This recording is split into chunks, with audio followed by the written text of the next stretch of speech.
Bu Ses kami, Bu Cici sudah hadir untuk menjelaskan terkait perkembangan saat ini terkait dengan uang kuliah tunggal. Nah mungkin izin nanti kami dalam waktu 1 jam ke depan lah ya, 1 jam ke depan saya persilakan kepada Bu Cici untuk langsung memberikan penjelasan terkait dengan uang. Assalamualaikum warahmatullahi wabarakatuh dan selamat pagi teman-teman semuanya. Kan di saat Idul Fitri gitu ya, kita janji akan ada pertemuan kalau kemudian ngobrol santai, kalau ada isu-isu yang memang perlu kita sampaikan. Pada kesempatan ini memang ada isu yang saat ini pasti sudah, ini banyak teman-teman yang tanya satu-satu ke saya. Daripada tanya satu-satu, ya udah kita kupas tuntas deh hari ini gitu ya, terkait dengan UKT dan IP.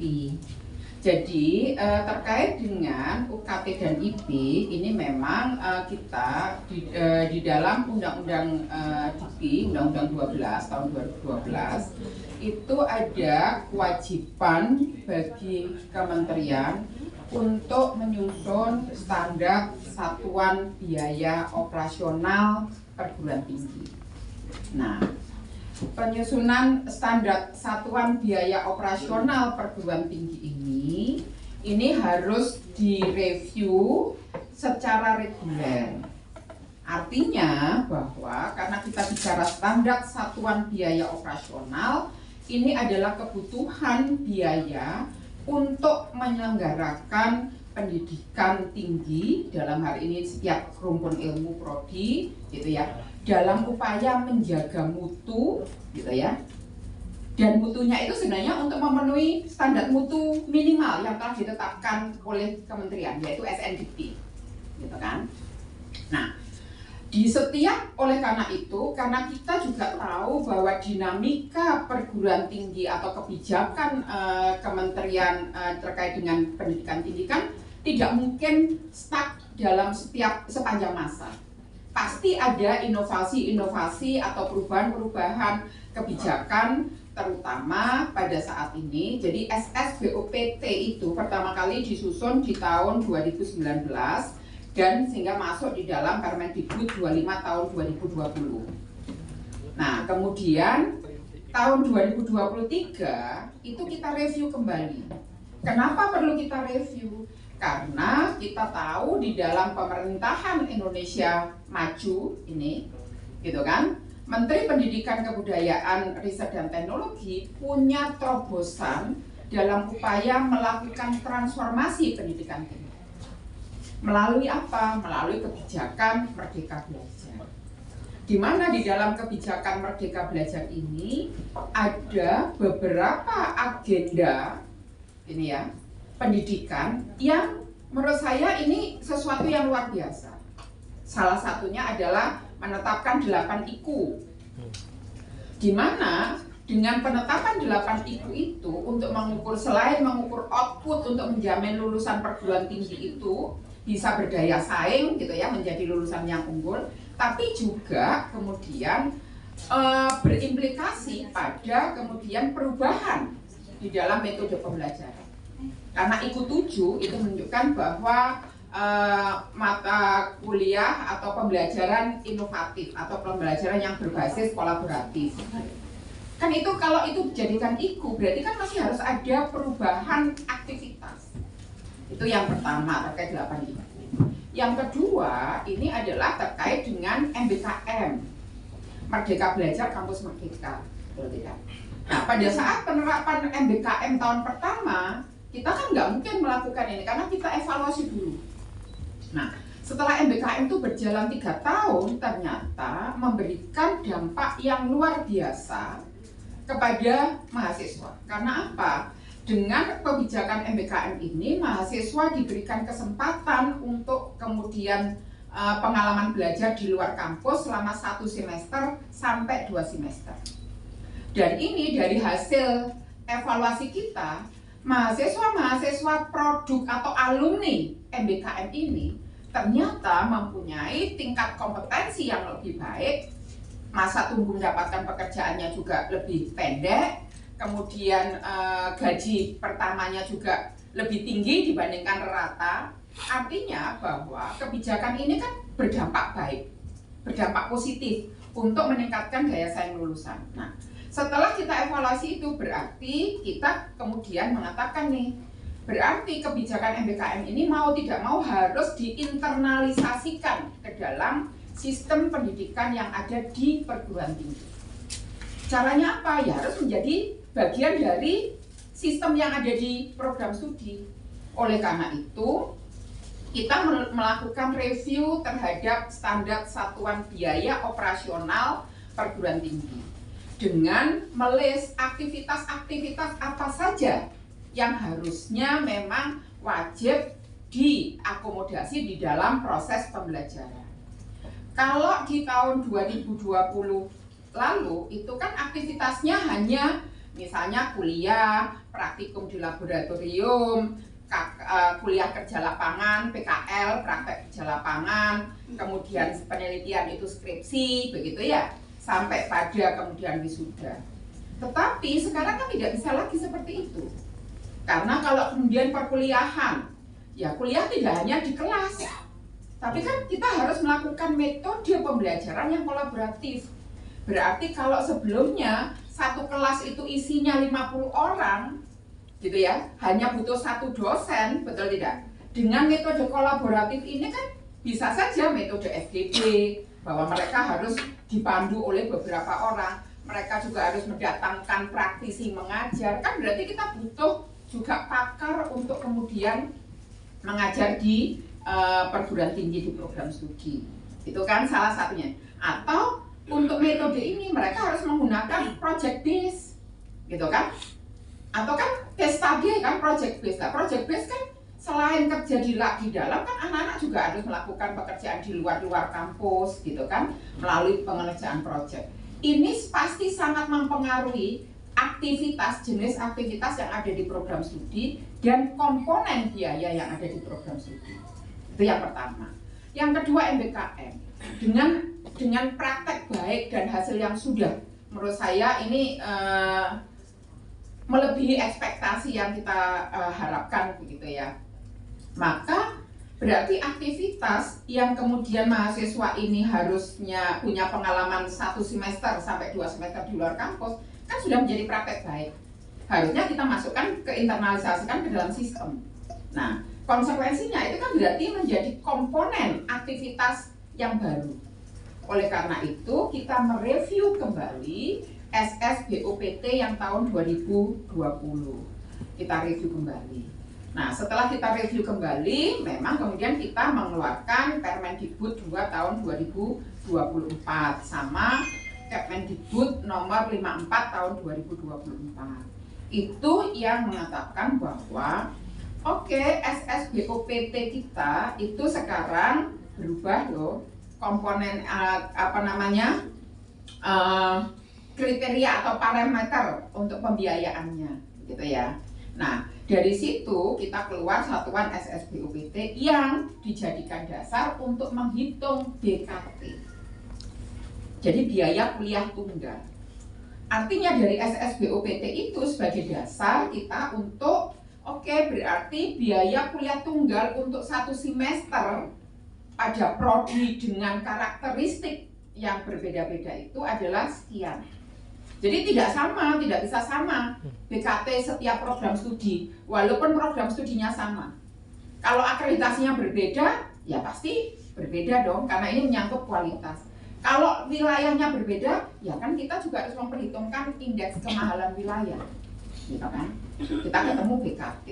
Nah, BKT ini teman-teman sekalian, kita dasarkan sebagai untuk kemudian sebenarnya ini tanggungan biaya yang harus dipenuhi agar penyelenggaraan pendidikan itu memenuhi standar mutu. Nah, tetapi dari sisi yang lain kita bisa melihat bahwa pendidikan tinggi ini adalah tertiary education. Jadi bukan wajib belajar. Artinya tidak seluruhnya lulusan SLTA, SMK itu wajib masuk perguruan tinggi. Ini sifatnya adalah pilihan. Siapa yang ingin mengembangkan diri masuk perguruan tinggi, yaitu sifatnya adalah pilihan, bukan wajib. Berbeda dengan wajib belajar yang SD, SMP, begitu ya. Nah, apa konsekuensinya karena ini adalah tertiary education? Pendanaan pemerintah untuk pendidikan itu difokuskan, diprioritaskan untuk pembiayaan wajib belajar. Karena itu amanat undang-undang. Nah, sehingga bagaimana untuk pendidikan tinggi? Tentunya pemerintah memberikan tetap bertanggung jawab, tapi dalam bentuk bantuan operasional perguruan tinggi negeri yang kita sebut dengan BOPTN. Nah, harusnya idealnya BOPTN itu jumlah yang diberikan itu sama dengan BKT-nya, betul tidak? Kalau pemerintah bisa memberikan pendanaan BOPTN sama dengan BKT, maka pendidikan tinggi itu gratis. Tetapi permasalahannya dana pendidikan kita kan tidak mencukupi, karena prioritas utama adalah untuk pendidikan wajib, gitu kan? Nah, selama ini bantuan BOPTN ke perguruan tinggi itu belum bisa memenuhi seluruh kebutuhan operasional penyelenggaraan pendidikan. Mau tidak mau diperlukan peran serta masyarakat. Ya. Kita sebutnya ini gotong royong untuk mendidik bangsa ini, mendidik masyarakat itu agar dia mendapatkan akses pendidikan tinggi dengan harapannya nanti kan meningkatkan kualitas SDM-nya, betul tidak? Nah, sehingga begitu BKT ditetapkan, kemudian kita melihat nih, oke, bantuan pemerintah itu tidak akan mencukupi untuk BKT. Maka kita memberikan kewenangan kepada perguruan tinggi untuk dapat memungut UKT, mengenakan UKT. Ini sharing pendanaan ini bahasanya. Nah, bagaimana caranya? Caranya, karena kita tahu walaupun pemerintah itu punya dana terbatas, tapi pemerintah secara jelas mengatakan tidak boleh ada komersialisasi perguruan tinggi negeri. Itu clear, dan itu diatur juga di dalam undang-undang. Gitu ya. Tidak boleh ada komersialisasi perguruan tinggi negeri. Sehingga perguruan tinggi itu harus bersifat inklusif. Apa itu artinya bersifat inklusif? Bahwa perguruan tinggi itu harus dapat diakses oleh masyarakat yang punya kemampuan akademik tinggi, baik dari yang kurang mampu maupun yang kaya atau yang mampu. Gitu. Ini sudah kebijakan dan amanat, gitu ya. Nah, bagaimana caranya untuk bisa mewadahi itu? Karena dana pemerintah kan terbatas, perlu ini. Oleh karena itu, di dalam penetapan UKT itu, pemerintah mengatur wajib ada UKT 1 dan UKT 2. UKT 1 itu berapa? 500.000. UKT 2 berapa? 1 juta. Ini tujuannya untuk siapa? Untuk menjamin bagi masyarakat yang punya kemampuan akademik tinggi agar dapat mengakses pendidikan tinggi yang berkualitas. Maka UKT 1, UKT 2 itu ada. Berapa proporsinya? Undang-undang pun sudah menetapkan dan di dalam permen diatur minimum 20%. Minimum 20%. Nah, selebihnya untuk tadi memberikan kesempatan kepada masyarakat untuk gotong royong membiayai pendidikan tinggi, maka perguruan tinggi diberikan otonomi kewenangan untuk menetapkan kelompok UKT 3 dan seterusnya. Silahkan. Apakah bebas? Tidak. Ada batasannya. Batasannya apa? UKT tertinggi itu tidak boleh melebihi BKT. Kenapa UKT tertinggi tidak boleh melebihi BKT? Ya agar masyarakat itu tidak overpay terhadap kebutuhannya sendiri, begitu kan? Kalau kemudian misalnya nih ya BKT, katakanlah prodi sosial lah, rata-rata maksimum 14. Jika perguruan tinggi menetapkan UKT tertinggi untuk prodi sosial tersebut 14 juta misalnya, maka itu hanya akan diterapkan kepada mahasiswa yang memang memenuhi kriteria untuk ditetapkan UKT tinggi. Artinya orang tuanya harus mampu. Kalau mahasiswa ini ternyata berdasarkan kriteria orang tuanya itu tidak mampu membayar, ya nggak akan ditetapkan dengan UKT tertinggi. Ya pasti kan, kalau memang tidak mampu ya UKT 1, atau kalau sesuai dengan kemampuannya biasanya PNS kayak saya ini dikenakan UKT 4 atau UKT 5. Dasarnya apa? Perguruan tinggi di dalam menetapkan UKT, mengenakan UKT kepada mahasiswanya didasarkan pada data-data. Makanya pada saat daftar ulang pertama kali itu ada berapa penghasilan ibu, berapa penghasilan bapak, berapa kemudian tanggungan saudara kandungnya atau tanggungan anaknya, gitu kan? Kemudian berapa jumlah rumahnya, contoh dilampirkan foto rumahnya, berapa tagihan listriknya, berapa kemudian PDAM-nya, kan begitu. Ini tujuannya untuk apa? Untuk memberikan kesempatan kepada seluruh masyarakat bergotong royong dalam pembiayaan pendidikan tinggi secara berkeadilan. Jangan sampai anaknya tukang becak dikenakan UKT 5 juta, gitu kan? Jangan sampai kemudian mohon maaf ada yang, kan kita punya kriteria nih, ikut yang kriteria bidik misi.